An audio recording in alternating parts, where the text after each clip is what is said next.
स्वागत है आप सभी लोगों का मेरे चैनल कैमरा ट्यूज़डे में। आज हम लोग बात करेंगे सोनी ब्रावोना के बारे में। तो आइए इसे समझते हैं। तो ये सोनी का लेटेस्ट ऑफरिंग है, कुछ ही दिन पहले उतारा गया है। तो ये कैमरा समझिए सोनी का एक लाइन में एक जगह खाली था उसे फुल कर रहा है। यानी कि एफएक्स सीरीज़ कैमरा जो सिनेमा कैमरा का फीचर्स देना शुरू करते हैं और उनका अल्ट्रा सीरीज़ यानी सिनी अल्ट्रा जो हॉलीवुड में पिक्चर्स में यूज़ होता है। तो दोनों के बीच में एक बहुत बड़ा गैप है।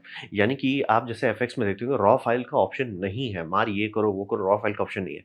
अल्ट्रा सीरीज़ के एकदम टॉप लाइन में आता है। लेकिन बीच में क्या है? बीच में एक बहुत बड़ा फाइनेंशियल गैप है, यानी कि जहाँ पे आप 10,000 पाउंड के आसपास दे रहे हैं या मतलब 10,000 $20,000 डॉलर्स के आसपास देखेंगे या तो सीधे 50-60,000 पहुँच जा रहा है। तो बीच में एक पूरा खाली स्लॉट था। ये कैमरा उसी खाली स्लॉट में डाला गया, यानी कि एफएक्स से आपका मन नहीं भर रहा और इसका जो फ्लैगशिप है, जो हॉलीवुड में यूज़ होता है, वो बहुत ज़्यादा आउट ऑफ बजट जा रहा है। तो उसके बीच की जगह को फिल करने के लिए बनाया गया है। तो इसका 2 कोर सेलिंग पॉइंट है, फुल फ्रेम और 8K तक का रॉ रिकॉर्डिंग ऑन बॉडी हो जाता है। आपको इसके लिए एक्स्ट्रा बाहर से कुछ नहीं करना है, ये सीधे-सीधे रॉ रिकॉर्डिंग ऑन बोर्ड कर सकता है। जो कि मतलब मेन यही अंतर है एफएक्स और इसमें। और ये समझिए रन एंड गन के हिसाब से बनाया गया है, यानी कि बहुत जगह पे कैमरा के लिए पूरा क्रू चाहिए होता है। एक कैमरा को चलाने के लिए 2 से 3 लोग लग सकते हैं। ये उस तरह के एनवायरनमेंट के लिए बना नहीं है, उसमें काम ज़रूर कर सकता है, लेकिन ये बनाया गया कि एक बंदा है, वो कैमरामैन सारा काम कर रहा है उसके लिए। मतलब उसको रन एंड गन टाइप कहते हैं। मतलब पूरा फोकस इस बॉडी में, चैसी में, हर चीज़ में ये किया गया है कि कम से कम हू-हा में ज़्यादा से ज़्यादा काम हो जाए। तो इसका दाम $25,000 दिखा रहा है बाहर में, जो कि 21 लाख रुपीस के आसपास आ जाएगा, उससे थोड़ा ज़्यादा ही आएगा। तो ये है कैमरा जो लॉन्च किया है सोनी ने अभी कुछ दिन पहले। तो अब बात करते हैं इस पे स्पेक्स पे क्या है। रहा बात की डिजिटल स्पेक्स के बारे में, इस सीरीज़ के कैमरा सब में बात करने में कोई सेंस नहीं रहता है। लेकिन यहाँ पे आप समझिए कि इसमें क्या ऐसा है जो बाकी किसी में नहीं है। कूलिंग फ़ैन, ये समझना बहुत ज़रूरी है। रेड एपिक जब उतरा था बहुत पहले-पहले वो लोग कूलिंग फ़ैन नहीं डालते थे। बहुत ओवरहीट होता था। मतलब कि एकदम यूज़लेस लेवल तक ओवरहीट होता था। तो जितने भी फ्लैगशिप कैमराज़ होते हैं सब में कूलिंग फ़ैन आजकल आने लगा है। इसमें भी कूलिंग फ़ैन है, आरई में भी कूलिंग फ़ैन है। मतलब मॉडर्न कैमरा, वीडियो कैमरा जो बना है, जो कई घंटे तक रिकॉर्डिंग करना पड़ सकता है, वो सब में कूलिंग फैन चाहिए। तो इसमें देख सकते हैं साइड से वो हवा लेगा, एक कूलिंग चैनल है, कूलिंग चैनल से हवा खींच देगा और नीचे एक ब्लोअर फैन बाहर निकाल देगा। तो ये कूलिंग फैन दिया गया है ताकि आप इंडिया में भी अगर इसे यूज़ करते हैं, रेगिस्तान में भी यूज़ करते हैं, इसको बैंड नहीं बजेगा, ये सँभाल पाएगा।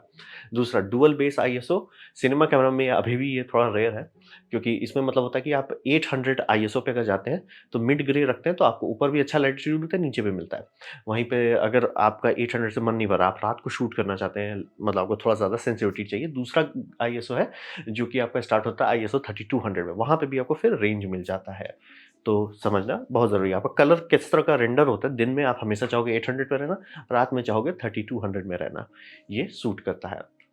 तो ये भी कोई उतना यूनिक पॉइंट नहीं है। अब यूनिक पॉइंट ये आता है कि सिनेमा कैमरा में जनरली आई-बस नहीं दिया जाता है, किसी भी ब्रांड का लें। और उसका कारण ये है कि आप कैमरा को अगर गिम्बल-विम्बल में लगाते हैं, तो गिम्बल और आई-बस लड़ाई-झगड़ा करने लगेगा। तो चूँकि ये रन एंड गन के हिसाब से बनाया जा रहा है, ये एक्सपेक्ट कर रहे हैं कि आप कैमरा को सीधे ही यूज़ करोगे। उसे बहुत गिम्बल में लगा के ये करके, वो करके नहीं करेंगे, तो उन लोगों के लिए सीधे-सीधे ये आई-बस होना बहुत फ़ायदेमंद है।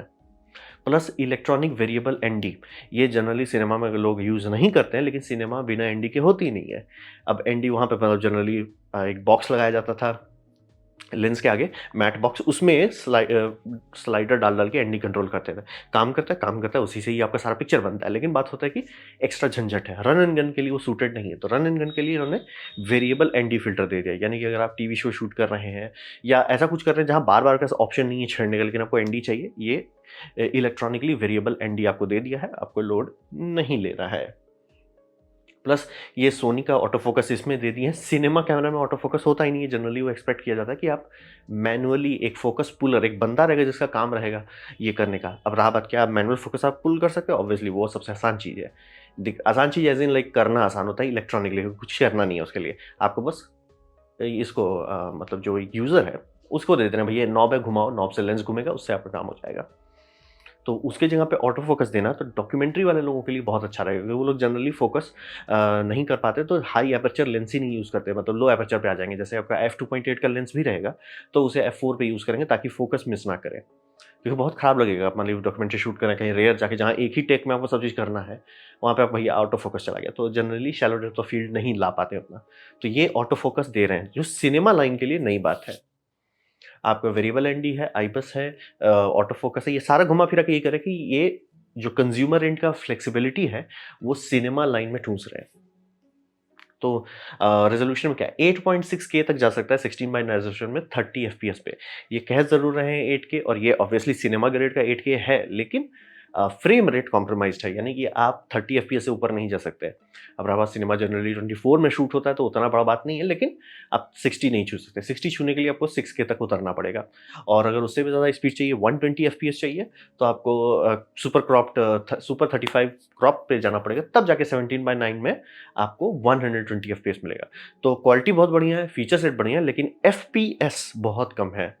ये मतलब आपको समझना पड़ेगा, ये एक्चुअली बनाया उस तरह का जाता है जहाँ पे लोगों का अलग डेडिकेटेड हाई स्पीड सेटअप हो, तो इसीलिए एफपीएस पे ज़्यादा फोकस नहीं कर रहे हैं। इनका फोकस है कि हम आपको हाईएस्ट क्वालिटी, हाईएस्ट यूजेबिलिटी वो देंगे।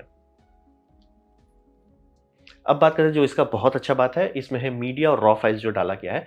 तो यहाँ पे समझिए डुअल मीडिया दे रहे हैं रिडंडेंसी के लिए, जो ना तो आपको आरई दे रहा है ना रेड दे रहा है, और बोल रहे हैं जहाँ पे भी आप डॉक्यूमेंट्री जैसा कुछ कर रहे हैं, यहाँ सिंगल शॉट में आपको कैप्चर करना है, वहाँ पे उप्स की मेरा कार्ड उड़ गया, एक्सेप्टेबल नहीं होता है। तो डुअल रिडंडेंट रिकॉर्डिंग देना। और रहा बात की इसमें सोनी सुधरा, मतलब अपना ईगो त्यागा। सोनी ये नौटंकी यूज़ करता था, AXSM, ये पागल जैसा महंगा होता है, एक एक कार्ड पागल जैसा महंगा होता है, ना ही मतलब मैजिक नहीं है, लेकिन दाम मैजिक जैसा है। तो उसको त्याग के ये सी फास्ट टाइप बी पे आए, जो मैं मना रहा था कि इनके सारे सोनी में अगर सी फास्ट टाइप बी आता ना बहुत फायदा होता, लेकिन जबरदस्ती का टाइप ए यूज़ कर रहे हैं। टाइप ए होता है 2 लेन, टाइप बी होता है ये 4 लेन, और टाइप सी होता है 8 लेन। 8 लेन वाला मैंने देखा नहीं, मतलब अभी तक वो बड़ा कार्ड कहीं दिखा नहीं है। तो C F X type B का फायदा क्या है, ये हर कंपनी यूज़ कर रही है, नाइकॉन यूज़ कर रहा है, कैनन यूज़ कर रहा है, फूजी यूज़ कर रहा है, पैनासोनिक यूज़ कर रहा है। तो ये कार्ड का मार्केट में डिमांड इतना है कि बहुत सारी कंपनी सेल करने लगी, तो इसका दाम बहुत घट गया। सी फास्ट टाइप ए जो सोनी जबरदस्ती का यूज़ करता है, वो कोई और यूज़ नहीं कर रहा, तो उसका दाम पागल जैसा है। तो C fast express type B use करने का फ़ायदा होता है कि ये कार्ड आप मार्केट में अलग अलग वेंडर से खरीद सकते हैं। तो और आपको बस ये ध्यान देना है कि VPG400 हो, यानी कि अगर आप SD कार्ड खरीदते होंगे उसमें लिखा रहता है V10, V30, V60, V90। तो V का मतलब है वीडियो से, और जो नंबर बताया जा रहा है वो मिनिमम MBPS है, यानी कि अगर जैसे मैंने अभी इसमें कार्ड लगाया नया नया 256 GB का खरीद के, वो V60 कार्ड है, यानी कि कुछ भी हो, कैपिटल भी है, अगर आपका कैमरा राइट कर रहा है वो 60 MBPS का वो मान के चल सकता है। मतलब अगर आपका कैमरा 58 दे रहा है और आपका कार्ड V60 रेटेड है, यानी कुछ भी नहीं हो, कार्ड गर्म हो जाए, कार्ड फुल होने पे हो, कुछ भी हो, वो राइट स्पीड कभी भी 60 MBPS से नीचे नहीं जाएगा। वो मिनिमम लॉक किया जाता है, उसी को स्टैंडर्ड करता है। इसीलिए आप कोई भी कार्ड खरीद सकते हैं जो कहने को वीडियो रिकॉर्डिंग कर सकता है, और कर भी लेगा, लेकिन दिक्कत तो है जैसे वो फुल होने लगेगा फ्रेम ड्रॉप्स करने लगेगा, क्योंकि महंगा वो होता है सर्टिफाई करना कि ये कुछ भी होने पे कार्ड इस स्पीड से नीचे नहीं जाएगा, मतलब आप लोअर का स्पीड लिमिट लगा दे रहे हो। तो आपका V30 आता है, V60 आता है, V90 आता है, फिर उससे ऊपर जाने के लिए आपको इसमें आना पड़ेगा। तो इसमें स्पीड बहुत है, ये क्लियर कर देना है। स्पीड आप देख सकते हैं कि आराम से इसका read and right speed around 1800 MBPS पे आपका रीड हो सकता है, और 1700 MBPS पे राइट हो सकता है। लेकिन वो सब आप कंप्यूटर में टेस्ट करोगे मिल जाएगा, लेकिन क्या वो भरोसेमंद है कि 3 घंटा से आपका वही कार्ड पे फाइल लिखा जा रहा है और वो स्पीड ड्रॉप नहीं हुआ? वो नहीं कर पाते। उसके लिए आपको कोई वेरिफिकेशन स्टैंडर्ड चाहिए, जो ताकि सब लोग एग्री कर सकें। तो स्टैंडर्ड है VPG400, यानी कि अब सोनी का है कि अगर आपको मेरे इस तरह का रॉ रिकॉर्डिंग वाला कैमरा में आपको चाहिए, तो सी फास्ट कार्ड वैसा लीजिए जिसमें V400 का VPG400 का रेटिंग रहे। और ये थैंकफुली, चूँकि ये ओपन स्टैंडर्ड है, ये आपको सैनडिस्क में मिलेगा। देखिए ये स्टैंप दे देंगे 400 वाला, लक्सकार का भी दिखेगा 400 MBPS वाला। ये डालने के बाद आप इसका रॉ यूज़ कर सकते हैं, नहीं तो अगर कुछ दूसरा यूज़ करें, जैसे सैनडिस्क का ही आता है, मतलब ये सैनडिस्क प्रोफेशनल है। सैनडिस्क नॉर्मल वाले में आपको स्पीड मिल जाएगा, लेकिन राइट टेस्टेड नहीं है कि वो फुल स्पीड पे कर सकता है। तो आप छोटा-छोटा शूट करें, दिक्कत नहीं है, लेकिन आराम से ऐसा हो सकता है कि सर मैंने शूट किया था और फ्रेम ड्रॉप दिखा रहा है, वो 400 वेरीफाइड नहीं है। तो इसीलिए ये अच्छा अप्रोच है। 2 दे रहे हैं, वेरीफाइड दे रहे हैं, लॉक नहीं कर रहे हैं कि आप सोनी का ही मैजिक यूज़ कीजिए, तो ये काफ़ी अच्छा है। लेकिन मतलब इसका दिक्कत ये हो जाएगी, जो अल्ट्रा सीरीज़ के प्रीमियम वाले वो सिर पीट रहे होंगे, सर आपने तो इतना अच्छा फीचर सस्ते वाले में दे दिया, महंगे वाले में तो आप बैंड बजा रहे हो हमारा ये AXM SM खरीद के। तो वो तो हो गया मीडिया। मीडिया ये लोग बहुत अच्छा से यूज़ कर रहे हैं। फिर हो गया आउटपुट कौन फॉर्मेट में, आउटपुट फॉर्मेट है XOCN। ये सोनी ने मार्केट में उतारा है। ये है extended tone range original camera negative. ये डिजिटल वीडियो फाइल जो देते हैं, वो सेंसर का सारा डेटा को विदाउट मतलब बेक नहीं कर रहा है। बेसिकली सर सेंसर का डेटा आपके कंप्यूटर तक दे दे रहा है। रॉ का मतलब वही होता है कि आप बेक नहीं कर रहे हो। जब भी आप जेपेग देते हो कैमरा से, वो बेक्ड इन्फॉर्मेशन, रॉ में बहुत डेटा निकलता है, उसको जेपेग इंजन कंप्र ये करता है, मतलब डिस्ट्रक्टिवली बेक कर देता है। बेक करने का जो फ़ाइल मिलता है, वो फ़ाइल में आप वापस नहीं जा सकते रॉ की तरफ। रॉ में आप वापस जा सकते हैं। तो यहाँ पे लॉजिक वही है कि वीडियो फ़ॉर्मेट में रॉ का ऐसा कुछ बना नहीं है। इसीलिए देखिए, हर कैमरा का रॉ फ़ाइल अलग होता है। और ऐसा भी नहीं है कि कैनन का रॉ है तो कैनन के सारे रॉ अलग। हर कैमरा के लिए अलग से रॉ डिकोडर लगाना पड़ता है। तो वीडियो में भी यही होता है कि वीडियो का रॉ फ़ाइल, तो प्रोरेज़ एक ऐसा फ़ॉर्मेट है जिसको सब लोग सपोर्ट करते हैं, लेकिन जनरली सिनेमा कैमरा में है, उसमें भी अलग हो जाएगा। जैसे आरई है तो आरई का अलग रॉ है।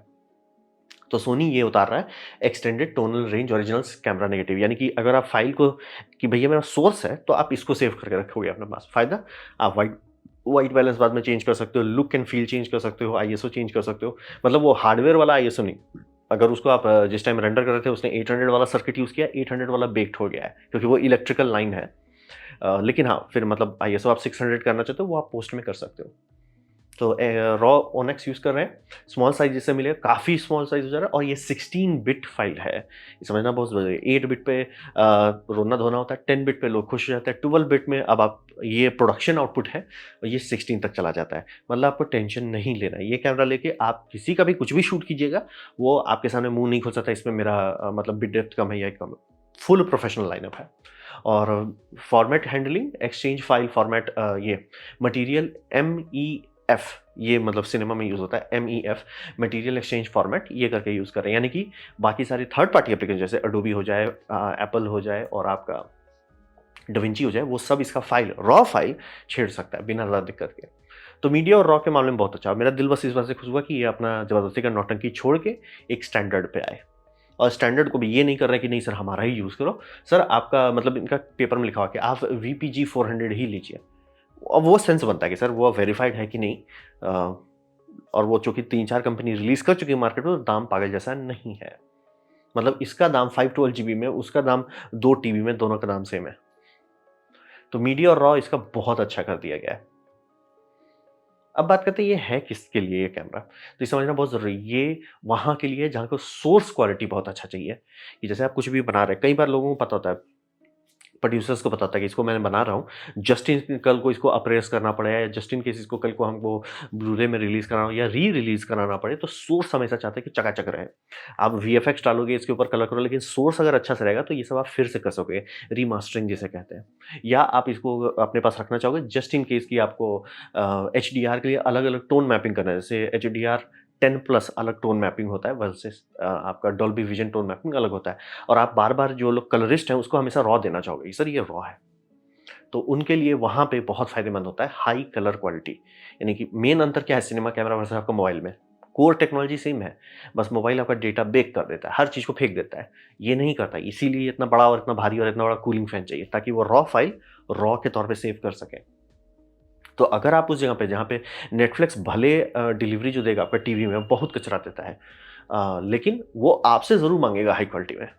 तो लॉजिक वही रहता है। और हाँ, नेटफ्लिक्स 4K एचडीआर बहुत ज़्यादा कंप्रेस है। अगर आप वही पिक्चर एचडीआर वाला, मान लीजिए आप किसी ने कोई पिक्चर देख रहा है, वही आप ब्लू-रे 4K डिस्क खरीदते हैं, चौंक जाइएगा कि 4K डिस्क में कितना अच्छा क्वालिटी आता है। ऑडियो का तो सबको पहले से ही पता था, अब जैसे-जैसे कस्टमर बढ़ते जा रहे हैं, उतना क्वालिटी सबका घटते चला जा रहा है। तो बोले बैंडविड्थ महँगा होता है। तो वहाँ पे, तो आप एज़ ए मेकर हैं, आप चाहोगे कि सर मेरे पास एक बढ़िया-सा रॉ है, ये वैसा है। ऑटो फ़ोकस, आईबस और वेरिएबल एनडी आपको चाहिए। आपका वर्क कहता है कि सर यार हम लोग बार-बार ऐसी जगह चलते रहते हैं कि एपर्चर घटाना पड़ता है, लेकिन हमको wide shallow depth of field चाहिए, सर एनडी है। अब एनडी में बार-बार आप बदलिएगा या पोलराइज़र कीजिएगा, वो आपको सूट नहीं कर रहा है, तो ठीक है, वो ये ले लो। आईबस बोले सिनेमा कैमरा में डाला ही नहीं जाता, लेकिन इसमें है, आपको है कि यार मेरे को वो चाहिए। शोल्डर रिग पे आप काम कर रहे हो, आपको चाहिए, आप ले लो। ऑटो फोकस बोलने सिनेमा में आता ही नहीं, लेकिन इसमें है तो आप यूज़ कर सकते हैं। मूवीज़ के लिए हो गया, डॉक्यूमेंट्रीज़ के लिए हो गया, over the air web series के लिए हो गया। हाई स्पीड शूटिंग फिर इसका वीकनेस है, लेकिन ये उस लोगों के लिए बनाया गया है जो हाई स्पीड ढंग से करेंगे। तो बोलेंगे हाई स्पीड ढंग से इससे क्यों नहीं होगा? कोई भी सिनेमा कैमरा ढंग का हाई स्पीड नहीं करता, चाहे वो रेडी क्यों ना हो। हाई स्पीड करने के लिए आपको फैंटम जाना पड़ेगा। वो एक अलग इकोसिस्टम है जो हाई स्पीड के लिए बनाया गया है कि सर हम सिर्फ हाई स्पीड पे काम करते हैं। तो उन लोगों के लिए ये आप और हमारे लिए नहीं बना है। टीवी शो में क्या ये सब यूज़ कर सकते हैं, कोई दिक्कत नहीं होगा, लेकिन उसके लिए थोड़ा ओवरकिल हो जाएगा। उसके लिए लोग बोलेंगे सर FX9 से आप खुश रह सकते हो या FX3 से भी। आपको वो रॉ फाइल की ज़रूरत है, आप चाहते हो कि मुझे ऑटो फोकस मिले, आप चाहते हो हमको आईबस मिले, ये सारा सेटिंग एक जगह मिले, तो आप ये ले लो। लेकिन जनरली इसको मैं ज़्यादा एक्सपेक्ट करता हूँ कि रेंटल कैमरा के तौर पे चलेगा, ना कि मतलब खरीद के रख लो। तो ये था मेरा प्रेज़ेंटेशन सोनी का नया सिनी लाइनअप के बारे में, ब्रावियो के बारे में। उम्मीद करता हूँ आपको अच्छा लगा, कुछ सीखने मिला, कुछ समझ में आया। अगर ऐसा है लाइक कर दें तो शेयर कर दें, उससे मेरा काफ़ी भला होगा। नहीं अच्छा लगा, नहीं पसंद आया, कोई बात नहीं, आप डिसलाइक दबा सकते हैं। मैं कहूँगा डिसलाइक 2 बार दबाएँ, उससे मुझे पता चले कितना नापसंद हुआ है। मैं आपसे कहूँगी कमेंट लिखें, मैं हर कमेंट को पढ़ने की कोशिश करता हूँ। आपसे कहूँगा सब्सक्राइब कीजिए, बेल दबाइए अगर आप फ्री हैं तो। आपने मेरा वीडियो देखा, जानकर मुझे बहुत खुशी हुई। धन्यवाद।